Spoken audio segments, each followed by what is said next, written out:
Bonjour à tous et bienvenue au 13h. Voici les titres du journal. Des acteurs de la mode vêtements réunis à Natitengou, ils prennent part à une université de vacances organisée par le ministère des Enseignements secondaires, techniques et de la formation professionnelle. Les détails dans ce 13h. Une fille élève enceinte peut-elle poursuivre ses études? C'est désormais une obligation, mais une question se pose.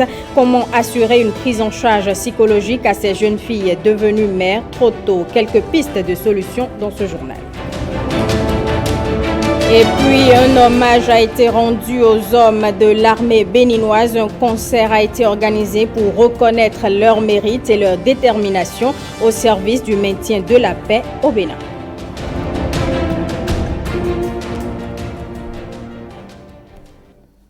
Dans les discussions relatives aux différentes crises dans la sous-région, certains trouvent refuge dans le panafricanisme. Deux experts en communication média et en intégration apportent leur point de vue sur la question. Ils sont au micro de Jérôme Hongban, Igor Ayosso et Daniel Ada. Aujourd'hui, il nous faut revoir les choses pour aller dans l'intérêt de nos peuples. Il faut se servir de ce ferment pour renégocier un certain nombre de choses. C'est ça le panafricanisme vraiment lucide. Et c'est ça qui va nous permettre progressivement d'aller au développement. Regardez ce qui se passe un peu. Il y a des pays en Afrique qui ont déjà pris le pas. Il faut les suivre. Il faut les suivre. Et je crois que le Bénin a lancé quelque chose qu'il faut encourager et il faut amplifier et travailler à régler les contradictions internes. Parce que ce sont les contradictions internes qui donnent de prétexte aux aventuriers putschistes pour venir interrompre l'ordre constitutionnel. Donc, il ne faut pas perdre de vue cet aspect. Lorsqu'on travaille à construire, à aller vers le développement, il ne faut pas perdre de vue que, simultanément, il faut avoir l'œil également sur les questions de contradiction interne qui peuvent remettre en cause l'ordre et travailler à les régler. Mais nous connaissons la France. Mais ceux vers qui les autres, ces jeunes se vont, nous ne les connaissons pas. Vous savez, le cas de la Centrafrique, c'est la sécurité contre l'exploitation des mines sans limite. Et aujourd'hui, la Centrafrique est dépourvue contre la sécurité d'un président de la République qui veut se permettre un troisième mandat. Au Mali, nous ne savons pas sous quel contrat Wagner est en train d'agir. Au Burkina Faso, la suite, nous ne savons pas. Au Niger, eh bien, il y a du pétrole qui devait même transiter par le Bénin. Il y a de l'uranium qui sont des ressources importantes. D'autres puissances dans le monde ont envie de l'exploiter, comme la France l'exploite au Niger. Donc nous devons avoir un peu les yeux ouverts pour comprendre que, eh bien, il y a danger partout et c'est à nous, pas à notre jugement personnel, de trouver le chemin juste. Vous savez, lorsqu'on est président d'une république qui, en 1990, a ouvert la voie démocratique, on ne peut pas adopter une position autre que celle adoptée par le président Patrice Talon. Le Bénin, pionnier de la démocratie, le Bénin qui, depuis 1991, a régulièrement réussi ses alternances politiques, n'avait pas le choix que de rester dans la ligne de la CEDEAO. Quand bien même le Niger est un pays voisin, ce n'est pas une guerre, à mon avis, ouverte du Bénin contre Niamey. C'est faux. Vous n'avez pas idée de la quantité de Nigériens et de Nigériennes qui vivent au Bénin. Comme il y a beaucoup de Béninois et de Béninoises qui vivent au Niger, qui sont dans des activités, dans l'artisanat. Et donc, c'est une question de principe que le Bénin défend, que la CEDEAO en plus défend. Et donc, nos populations doivent comprendre que les chefs d'État sont dans l'action de les défendre leur sécurité et défendre leurs intérêts. Je vous l'annonçais dans les titres. Les acteurs de la mode vêtements ont été réunis au lycée technique de Natitengou pour l'université de vacances 2023. Une initiative du ministère en charge des enseignements secondaires, techniques et de la formation professionnelle qui vise une meilleure insertion. Jean-Claude James, Ivagolopessi. 42 au total.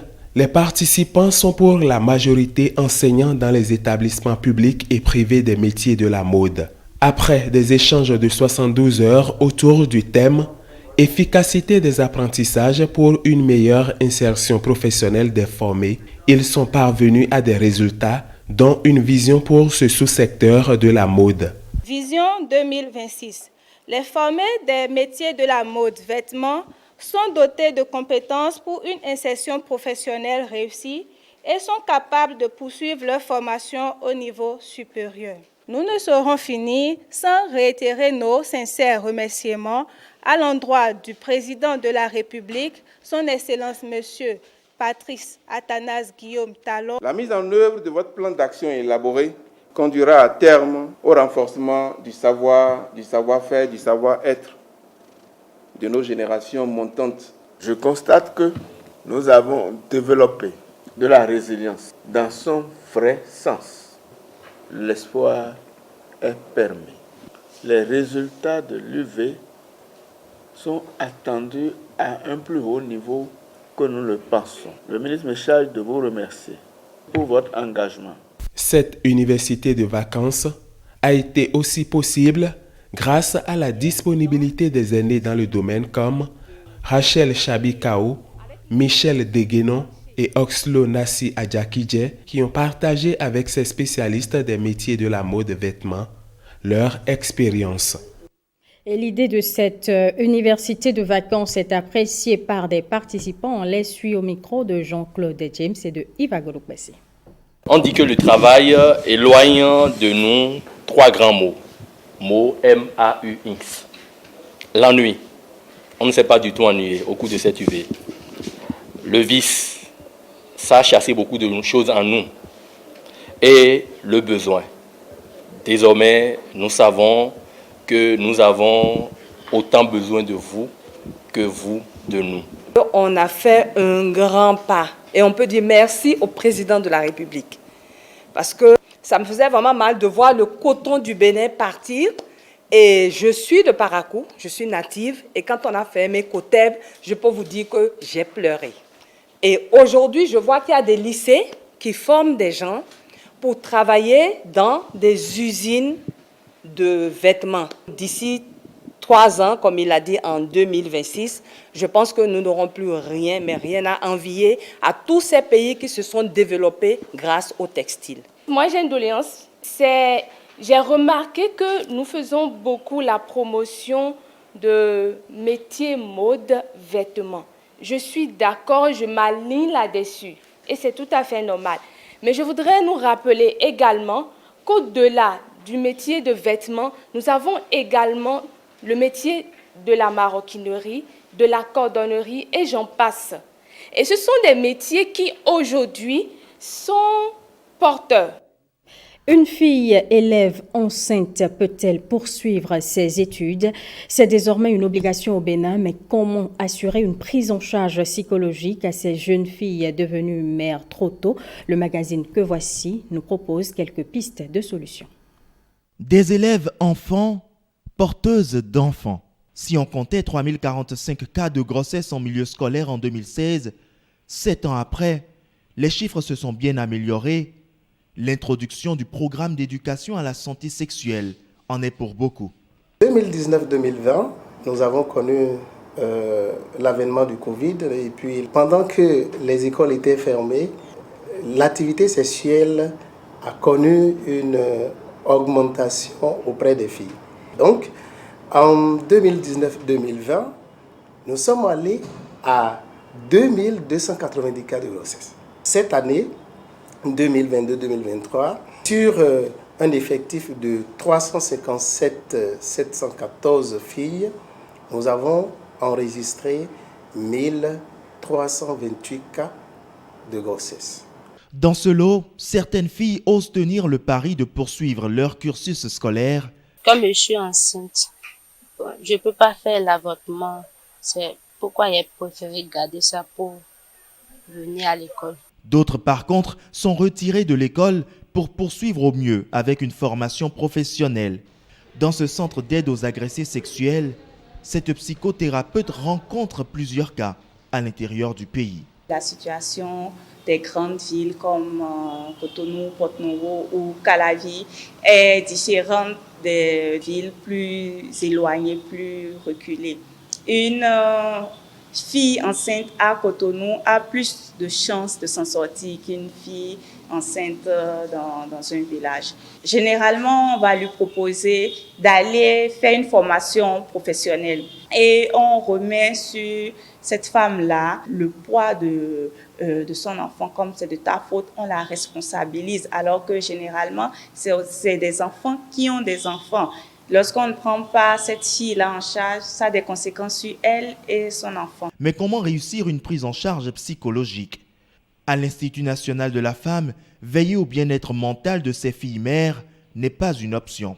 L'Institut national de la femme travaille à impacter les jeunes filles en boostant ou en leur faisant prendre conscience de l'importance qu'il y a à s'aimer. Et je ne parle pas d'un amour narcissique, je parle de la reconnaissance que l'on a de la valeur de soi. C'est ça qui vous permet de traverser une épreuve comme ça. Et c'est ça qui vous permet d'avoir la volonté de continuer d'aller à l'école, de vous dire « j'ai de la valeur ». La grosse part du travail revient pourtant aux parents pour une prise en charge réussie. Tout va dépendre de la suite aussi du milieu de famille dans lequel la fille va vivre. On a déjà entendu des parents qui estiment que si l'auteur de la grossesse est un instituteur, c'est un gendre idéal, etc. Donc, il faut travailler aussi sur cela. Faire en sorte que même l'enfant, indépendamment on va dire, des pressions des parents, que l'enfant puisse dire non, moi j'ai un plan. Ça peut arriver dans le parcours d'une fille de se retrouver enceinte, mais ça ne doit pas être une cause pour quitter l'école. Il est important que les filles aillent à l'école et surtout réussissent tout au moins à avoir le bac. Au Bénin, la déscolarisation pour cause de grossesse est désormais interdite. Les centres de promotion sociale et des ONG spécialisés dans la prévention de violences faites aux enfants sont aussi disponibles pour accompagner et faire éviter aux filles grosses la dépression. Enjeux et défis de la cellule focale genre de l'Assemblée nationale, la thématique a réuni à grands propos les femmes et fonctionnaires parlementaires pour un renforcement de capacités. Firmin Bassao pour les détails. Le présent atelier intervient dans un contexte où la thématique approche genre et développement est d'actualité. Au plan national, le Bénin a progressivement mis en place un arsenal juridique et institutionnel de promotion de l'égalité de genre visant particulièrement la promotion, la protection des droits des femmes et des filles. La concrétisation de cette volonté politique s'est manifestée par la création d'un siège exclusivement destiné aux femmes par circonscription électorale. Je voudrais donc remercier le président de l'Assemblée nationale du Bénin qui a autorisé et accompagné tout le processus ayant abouti à la tenue effective de cette activité. Tout en vous souhaitant, chers collègues, une excellente mission au sein de notre entité collective, je vous engage à vous approprier cette session dont le succès sera le gage pour relever le défi qui nous incombe. L'organisation de ce séminaire permettra à la cellule focale genre du Parlement d'être suffisamment outillée pour apporter des réponses appropriées dans la promotion de l'égalité des sexes, de l'autonomisation des femmes et de la création d'un environnement plus inclusif et égalitaire au sein du Parlement. Dans le même registre, les lauréats de la première édition du concours Égalité de genre, Harmonie et Prospérité 2022 ont reçu leur prix. L'événement est organisé par l'organisation non gouvernementale Circle of International Solidarity. Esther Amessiga, François Issou.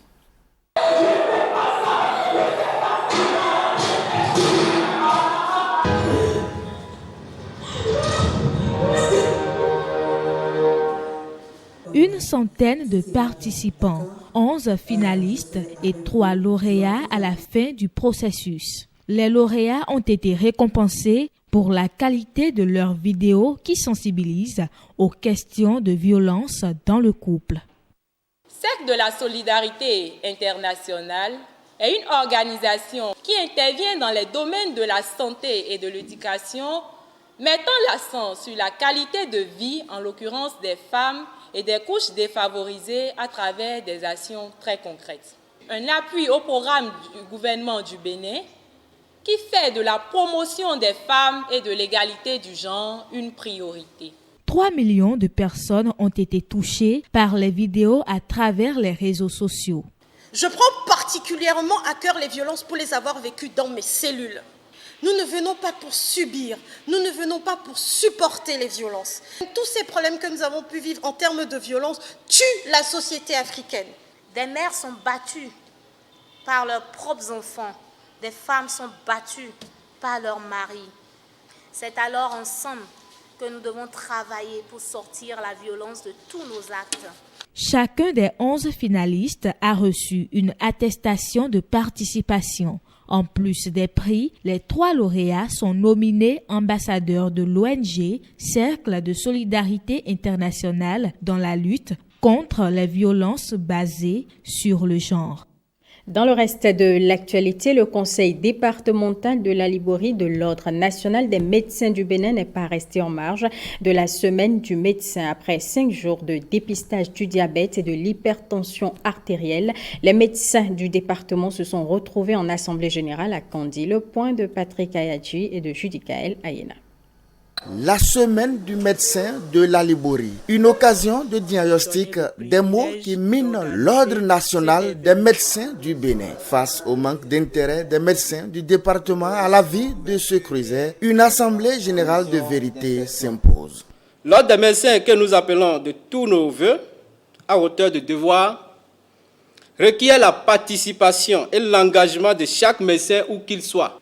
Mais force est de constater que certains confrères ne s'intéressent pas à la chose commune. Nous formulons l'espoir que cette Assemblée générale nous conduise aux réponses à ces interrogations et également au réveil des consciences des missions classiques et nouvelles de l'ordre des médecins de la Liborie.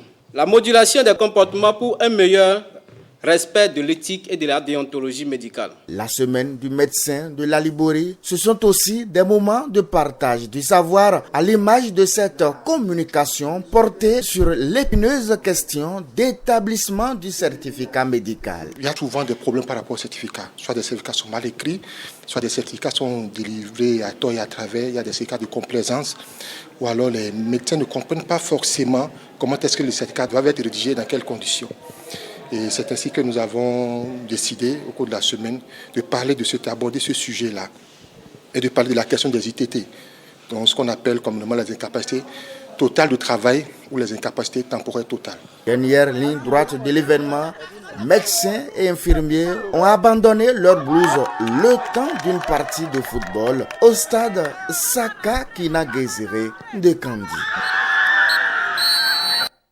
Les hommes de l'armée béninoise sont célébrés. L'artiste Miss Espoir leur a rendu hommage à travers un concert pour reconnaître et encourager leur bravoure. L'événement, qui est à sa 7e édition, a eu lieu au camp militaire de Ouida. Esther Amesiga, Igor Ayoso.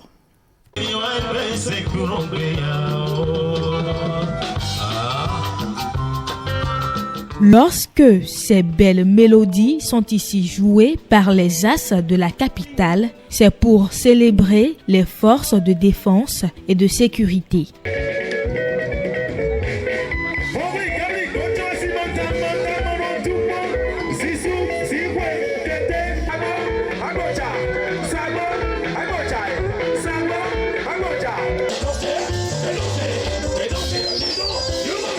Devant ce public plein d'admiration, As de pique, Dibi Dobo et Vifent animent cette soirée. À leur côté, l'orchestre Les Républicains de l'armée de terre.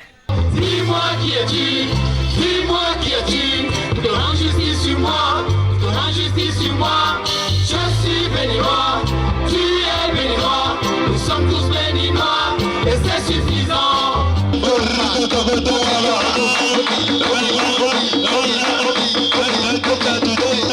Être reconnaissante pour la mission républicaine des forces de défense et de sécurité, c'est l'élément motivateur de cet événement organisé par l'artiste Miss Espoir. Cette 7e édition a pour particularité l'élection de Miss Bono.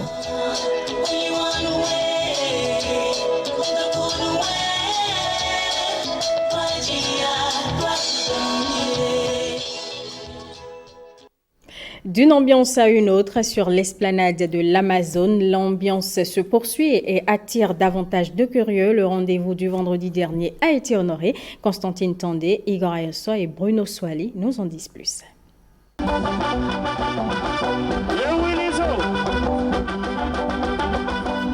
Déjà plus d'une semaine que la place de l'Amazone est dans une ambiance dansante. L'initiative dénommée Chante et danse avec l'Amazone bat son plein en commémoration de la fête de l'indépendance. Nous sommes en vacances au Bénin et ça fait la deuxième fois qu'on vient. Franchement, ça fait plaisir. Et on aime beaucoup l'ambiance ce soir. On avait eu une fois, on revient encore, c'est-à-dire que c'est vraiment bon, c'est vraiment intéressant. Donc on est encore pour profiter de la fête de l'indépendance du Bénin. Des pas de danse au rythme d'un orchestre live ne laissent ni amoureux de la musique ni visiteurs du monument de l'Amazone indifférents. Ici, le week-end se passe dans une ambiance bon enfant. Cela nous permet à nous autres qui constituons la population de nous divertir, de nous déstresser. Aujourd'hui c'est vendredi soir et c'est vraiment une bonne ambiance pour pouvoir rentrer de plein pied et en pleine forme dans le week-end. Donc ça se passe bien, comme c'est le cas d'ailleurs tous les soirs. C'est vraiment bien que l'État béninois puisse créer ces moments de détente pour nous les Béninois, surtout pendant les vacances où on n'a vraiment pas d'occupation. Surtout avec les rétros, on a la possibilité de danser, de se divertir, en plus de faire beaucoup de rencontres.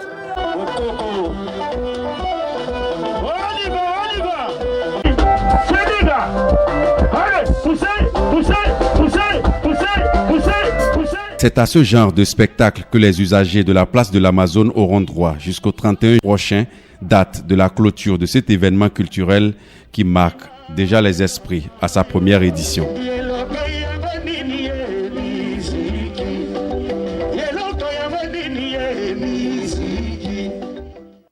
On prend à présent la direction du plateau, festival départemental des masques du plateau qui a vibré ce week-end au rythme des danses et démonstrations Egungun, Zangbeto et Gelede. C'est une initiative de la direction départementale du tourisme, de la culture et des arts de l'Ouémé Plateau. Michel Egbe, Firmé Bassao. Des masques de tout acabit font leur entrée à cette place du cinquantenaire de Kétou, chargée d'histoire. Le festival départemental des masques, un moment de déambulation, de danse et de démonstration du riche patrimoine des Egungun de Sakété, les Zangbeto d'Ifanyi et de Tatonoku, et enfin les masques Gelede de Kétou. Toute une mosaïque de culture qui permet de révéler au monde une partie de la diversité culturelle des peuples Nago et Yoruba du plateau. Représentation des forces invisibles, des esprits, des forces de la nature et de la nuit qui ont habité la terre avant l'apparition des humains. Les Zangbeto sont une société de masques des régions du sud Bénin. Puissants gardiens de la nuit, les masques Zangbeto interviennent pour la sécurité au sein de la communauté et la réconciliation entre les peuples. Les masques Egungun, encore appelés revenants, sont les représentants des esprits de nos aïeux. Comme un plan des dites festivités, ils visent à mettre en valeur les masques Gelede, Zangbeto et Egungun, témoins de l'authenticité de la culture béninoise et assurer à la jeune génération une transmission saine. Ce festival départemental des masques est ancré dans les manifestations culturelles annuelles de Kétou avec plusieurs activités prévues dans l'agenda. Sport du 3e championnat junior africain de natation. Les nageurs béninois sont rentrés avec médailles et trophées à Accra où s'est déroulée la compétition. Ils ont fait sensation. De retour au Bénin, le président d'honneur de la Fédération béninoise de natation a organisé un dîner de gala. Ghislain Poguet, Igor Ayosso. La nageuse béninoise Iona Douye a décroché la médaille d'or au championnat de natation de la zone 2. Iona Douya et toute l'équipe béninoise ont fait sensation au championnat junior de natation de la zone 2 Afrique. À Accra, sur 7 médailles d'or, devant des pays, de grands pays en sport en Afrique, c'est l'hymne national du Bénin qu'on chante, avec le drapeau béninois qui flotte. Le drapeau béninois qui flotte, et pourtant, c'est une petite équipe qui s'est déplacée. Une petite équipe en nombre, mais grande, très grande par le talent. 7 athlètes pour affronter dans la zone 2 Afrique 27 pays, dont 14 étaient effectivement présents à Accra. À l'arrivée, la moisson est abondante. 7 médailles d'or, 1 médaille d'argent et 1 en bronze. Le meilleur athlète masculin s'appelle Bade Alexis. 3 médailles d'or, 2 trophées et 1 médaille d'argent. Lorsque nous venons dans la catégorie des filles, la première athlète s'appelle Doué Iona avec 4 médailles d'or et 1 médaille de bronze. Meilleur nageur au niveau des hommes, nous avons Alexis Kpare qui est classé 2e. Au niveau des filles, la meilleure nageuse est Doué Iona. Elle est 2e également. Le Bénin prend la 3e place sur les 14 pays, dont des habitués de grands rendez-vous. Pour avoir autant de bons résultats, comment a-t-elle procédé, la Fédération béninoise de natation? Pour revenir à la maison avec autant de médailles et de trophées, c'est le fruit d'un travail acharné tout le long de l'entraînement, qui passe par des hauts et des bas, des mauvaises performances, des moins bonnes, des bonnes aussi. Nous avons mis en place un camp de formation pour préparer ces 3e championnats d'Afrique junior zone 2. Préparer les enfants issus de nos championnats nationaux pour leur donner de l'entrain et les encourager à aller faire ces compétitions. Et pour les renforcer, nous avons fait la détection de 2 binationaux. Des performances qui ont fait la joie de toute l'équipe dirigeante de la fédération et des parents. Nos enfants nous ont émerveillés. Ils ont révélé notre pays, le Bénin. Et je pense qu'ils sont sur la même longueur d'onde que notre chef de l'État, son Excellence, le président Patrice Athanase Guillaume Talon. Merci aux parents des athlètes qui les ont soutenus, qui ont cru en eux. Des parents qui ont mis la main à la poche pour accompagner les jeunes athlètes pour cette compétition.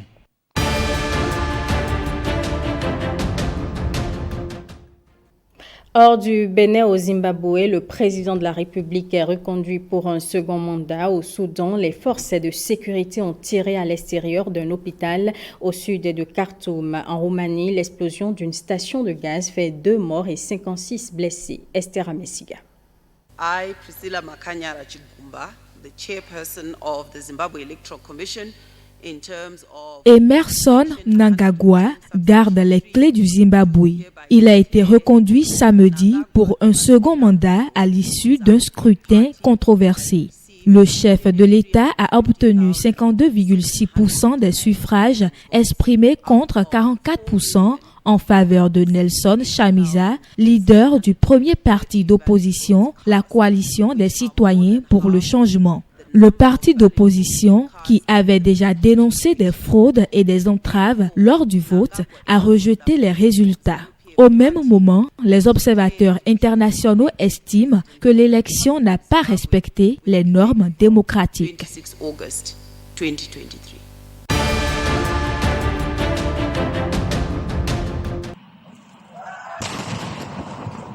Deux explosions dans une station de gaz liquéfié ont fait 2 morts et 56 blessés en Roumanie samedi. 26 personnes parmi les blessés sont des pompiers qui intervenaient déjà sur le site de cette station de gaz de pétrole liquéfié. Selon les responsables médicaux, au moins 8 blessés souffrent de brûlures graves. Les raisons des explosions ne sont pas encore connues, mais une enquête est en cours.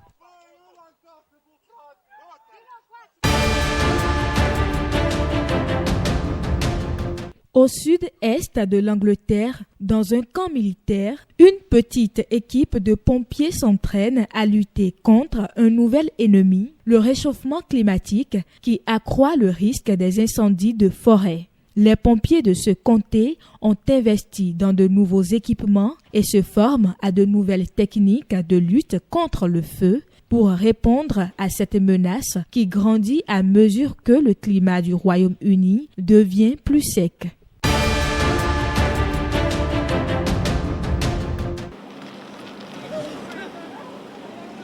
La haine raciale vient encore de faire de nouvelles victimes. À Jacksonville, en Floride, un jeune blanc d'une vingtaine d'années a ouvert le feu dans un magasin, tuant 3 personnes, 2 hommes et une femme, tous de race noire. Après les meurtres, il s'est lui-même donné la mort. Selon le FBI, il s'agit d'un crime de haine, l'enquête étant déjà ouverte.